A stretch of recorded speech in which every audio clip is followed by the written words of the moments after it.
நானும் என்னுடைய அப்பாவும் வந்து ஒரு கோழி வாங்கறதுக்காக சந்தைக்கு போயிருந்தோம். அந்த இடத்துல வந்து ஒரு கோழிய வளர்க்குறவங்க எல்லாம் உற்பத்தியாளர்னு சொல்லலாம். சோ அந்த உற்பத்தியாளர் வந்து பார்த்தோம்னா ஒரு கோழியை கொண்டு வந்தாரு. ஒரு வியாபாரி வந்து அந்த கோழியை வாங்கினாரு எங்களோட கண் முன்னாடியே. வாங்கிட்டு அந்த கோழியை வந்து எங்களுக்கு கொடுத்தாரு. ஒரு 200 ரூபாய் லாபம் வச்சு கொடுத்தாரு. ஒரு 5 நிமிஷம் தான் கண்டிப்பா இருந்திருக்கும். அந்த 5 நிமிஷத்துல வந்து பார்த்தோம்னா அவர் 200 ரூபாய் சம்பாதிச்சாரு. ஜஸ்ட் வந்து அந்த கோழியை வாங்கி இப்படி என்கிட்ட கொடுத்தாரு.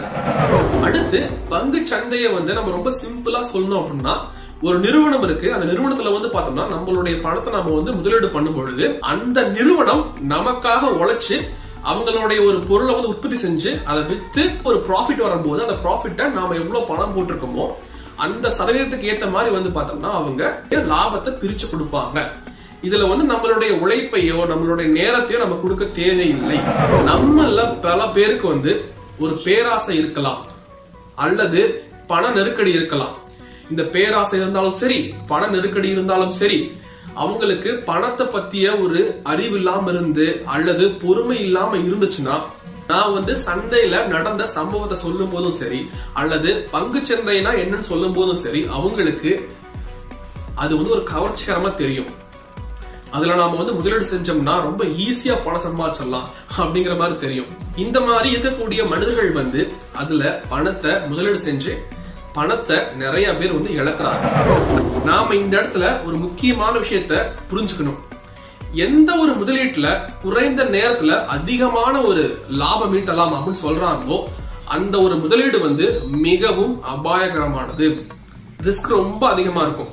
ஆனா வந்து அந்த ரிஸ்க் அதிகமா இருக்கிற அந்த ஒரு முதலீட்டை மார்க்கெட் பண்ணுவாங்க இல்லையா, சந்தைப்படுத்துவாங்க. அப்ப என்ன சொல்லுவாங்க, இந்த மாதிரிதான் பண்ணா இந்த மாதிரி பணம் வந்துடும் அப்படிங்கிற ரொம்ப ஈஸியா இருக்கிற மாதிரி தான் உங்கள்கிட்ட காமிப்பாங்க. அல்லது அந்த ஒரு துறையில வந்து நல்லா எக்ஸ்பர்ட்டா இருப்பாங்க இல்லையா, நிறைய விஷயங்கள் தெரிஞ்சு நிறைய அனுபவம் பெற்றிருப்பாங்க இல்லையா, அவங்க வந்து பண்றதை காமிப்பாங்க. அவங்க பண்றது ரொம்ப ஈஸியா இருக்கிற மாதிரி இருக்கும். ஆனால் அந்த நிலைமைக்கு நம்ம போறதுக்கு ரொம்ப ரொம்ப டைம் எடுக்கும். நம்ம அதை வந்து உணர மாட்டோம் அந்த ஒரு நிலைமையில அப்படிங்கறத உண்மை.